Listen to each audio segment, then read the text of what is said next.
Welcome to the Report. Appreciate you guys for taking this time to hear me out, wherever you are, however you may be listening. Today we got an interesting show. We're gonna get right into it because, of course, it's a trending conversation, one that needs to be had, and one that I hope to provide the answer for. Now, we know that ESPN has just went through their list, what they call layoffs, but firings or whatever. And among those people, you had Jeff Van Gundy, who was there for about 16 years. Of course, one of the highlights of me listening to NBA games, because Jeff Van Gundy has always kept it real. He was always vocal about what about guys flopping, about rule changes, like holding up the game. And that's probably what eventually did him in, because he was honest in that area, and he was someone who was bearable. Like, I could listen to Jeff Van Gundy. I'm not big on commentary, but Jeff Van Gundy was a guy I could get behind. Jalen Rose, towards the end there, not so much, but he was a big name that ESPN also let go. Keyshawn Johnson, valuable guy. Of course, Max Kellerman. You had Susie Kober, who was there for a long time. I'm not sure who I don't even know how to pronounce his last name, but him. You had Matt Hasselbeck, another one of those old guards I'm familiar with. Steve Young, Rob Ninkovich, Neil Everett, another guy who I was familiar with and who I enjoyed when I used to watch ESPN. Like I said, I don't know if you guys never heard my previous videos, but for me, cannot watch a pregame show, cannot watch a halftime show or a postgame show. Just give me the game and I'm out. At halftime, I'm out, because it's unbearable for the most part. It's too political. It's just too much to bear. So I don't want to hear your commentary, your take on the game. I can go to this platform and find other people who I'm more comfortable with listening to break down the game. But you also had Ashley Brewer, Todd McShay, another guy I'm familiar with, and a few more people, but mainly just the people that I was familiar with.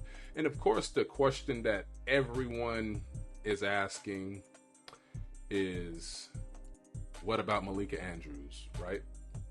They're asking, what about Malika Andrews? Why wasn't Malika Andrews fired? Like, she doesn't contribute anything. Of course, we know Malika Andrews rose to prominence, rose in her position once the whole, in 2021, when the Rachel Nichols tape audio surfaced about her comments about Black Lives Matter, and mainly what was the sister's name who's now at NBC? Maria Taylor. When she made the comments about Maria Taylor, and that was caught on tape. Rachel Nichols, the NBA, I believe that was an NBA decision. They no longer, the players, of course, didn't trust her anymore. They really probably didn't want anything to do with her. So Malika Andrews was able to, Maria Taylor had it before Maria Taylor left, and we know the whole situation there. And then Malika Andrews eventually got that spot. And people were happy for Malika Andrews. People were, like, okay, some young woman in there, someone who they thought could relate to them, but they would soon find out otherwise, right? But so that's pretty much how Malika got that spot. And of course, as time, it didn't take long at all. As time started to go, you started to just see what Malika Andrews is all about, and she is a main reason. I mean, I stopped watching ESPN long before, but like seeing what the coverage people do on her and the things she have to say, I don't regret my decision at all. So, but of course, we heard what she had to say about Joe Mazzulla. She had some comments about Joe Mazzulla when he got the started with Ime Udoka. And she ripped into him as if she was a victim, or as if she knew this lady personally, or she was connected to these people. She let Ime have it, and Ime's replacement, Joe Mazzulla, got the coaching job in Boston. And she brought up something that happened with Joe Mazzulla back in 2009 to 2008, 2009. Nothing that no one had ever said when he was an assistant coach. But all of a sudden, just like Chauncey Billups before he got the head coaching job in Portland, all of a sudden, let's bring this up. So it was never said then, but it's going to be said now.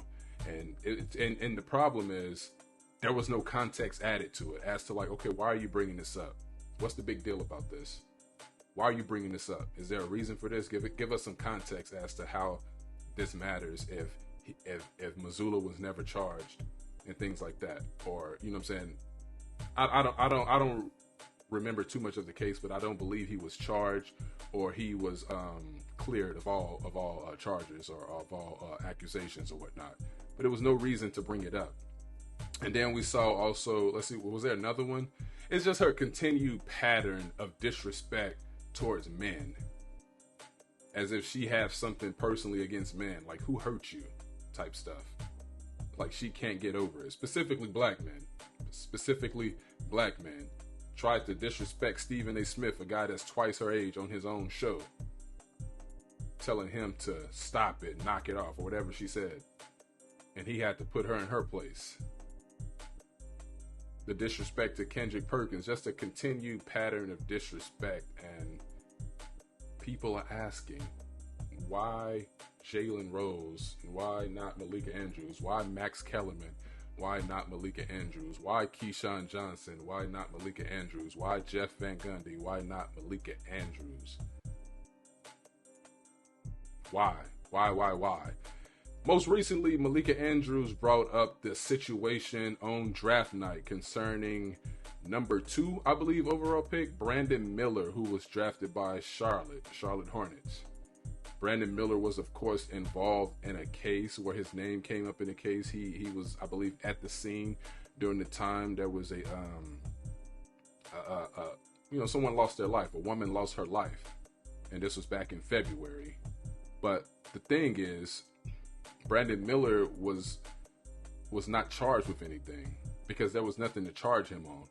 His friend had left his gun in his car, and I don't think Brandon Miller had any knowledge of this, and he told Miller to come back and bring my gun, not knowing what he's coming back for. He's like, well, where's the gun? It's in the glove compartment. Miller never touched the gun. His friend grabbed the gun, and then the situation that happened, but Miller had no idea what he was coming back for. Let's see, we got and his attorney even put out a statement. We'll read that statement. He said on Twitter, he said, before Brandon arrived to pick up Mr. Miles and the individual with Miss Harris apparently exchanged words without Brandon knowing any of this context. And as Brandon was already on his way to pick up Miles, Mr. Miles texted Brandon to ask him to bring him his firearm. Brandon subsequently arrived at the scene to pick up Mr. Miles. Brandon never got out of the vehicle or interacted with anyone in Miss Harris' party. He was never involved in a verbal altercation with Cedric Johnson or Mr. Davis. Brandon never touched the gun, was not involved in its exchange to Mr. Davis in any way, and never knew that illegal activity involving the gun would occur. Brandon did not block the Jeep driven by Mr. Johnson. In fact, Brandon had already parked on Grace Street when the Jeep was pulled up behind him. The street was never blocked by Brandon's vehicle. Gunfire erupted shortly after the Jeep arrived, and Brandon's vehicle was struck by bullets fired from one of the guns. Brandon quickly left the area when gunfire erupted. As soon as he was notified that someone had been injured and the police wished to speak with him, he was fully cooperative. He has fully cooperated with law enforcement's investigation. All of the events described above are clearly captured on video. There is no dispute about Brandon's activity during this evening. Brandon has submitted multiple interviews to assist law enforcement in further understanding the situation. He has volunteered to have his phone contents extracted as well as that of the contents of his automobile. He will continue to cooperate as a citizen, as any citizen should who has witnessed a serious incident. Brandon does not own a firearm and has never even handled a firearm. Moreover, he had no knowledge of any intent to use any weapon. So he had nothing to do with this. He had no idea what was going on, but for some reason, Malika felt the need to bring this up on draft night. She felt the need to bring this up on draft night. And we'll just play that clip. Hopefully they don't strike me for this, but I'll play it anyway. For two, I want to bring in our senior NBA insider, Bobby Marks, into the conversation because, Bobby, I want to talk to you a little bit more about Brandon Miller. His name did surface in court testimony involving a case where his former teammate and another man, they've been indicted for capital murder in the fatal shooting of 23-year-old Jamea Harris in January. The University of Alabama has described Miller as a cooperating witness. How is it factoring, if at all, into how teams are evaluating him? Yeah. And the thing is, there was... You may say, okay, she said he was a cooperating witness. He was cleared of any charges or whatnot, and she is providing context, asking, well, how does this factor in? But no one was talking about this because we all knew, like, if this guy, and they knew that this guy was involved in any kind of way, he would not even been at the draft. That would have been a no-go. He would have probably already been informed, hey, teams are not going to draft you. But this guy was cleared of anything, so she had no reason to bring this up. It's tragic what happened, but it's clearly an agenda that she has against men, black men more specifically, because she doesn't provide any context as to why she's bringing this up. And look at the difference here. No context whatsoever, knowing the facts, none whatsoever. But remember when Jalen Rose went on ESPN talking about the situation, like, why don't we know the woman's name who had the affair with Ime Udoka? Why don't we know her name and know his name? It was consensual. She wasn't a minor. Let's listen to that. Stephen A's face. To piggyback on Stephen A's point about what Ime did, we know his name. Mm-hmm. Maybe I'm missing something as it relates to the law, but why we don't know her name?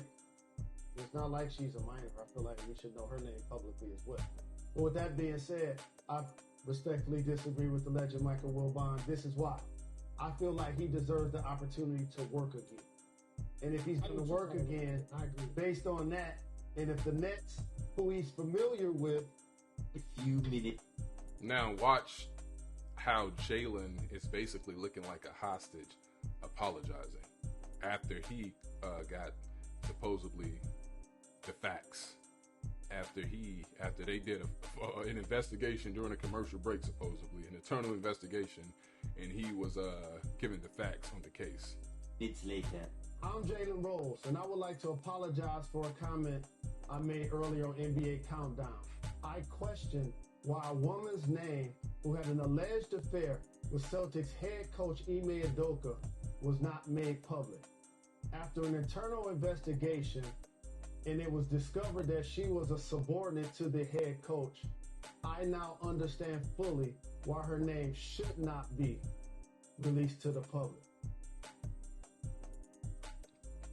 And in case you were wondering, we didn't get a similar video of Malika Andrews saying, "Hi, I'm Malika Andrews, and after being made aware that Brandon Miller could not have been charged with anything, I am now aware why I should not have brought up this case during the biggest night of his life with no context whatsoever." She didn't have to make a hostage video like Jalen Rose did. Clearly reading this, not meaning anything he said, which I have no problem with. They talking about, she was a subordinate to Ime. I believe that woman that woman understands the power she has. Understand that this not still trying to position it as if it's something that she didn't want to do. Yes, it was wrong what Ime did. It was absolutely wrong.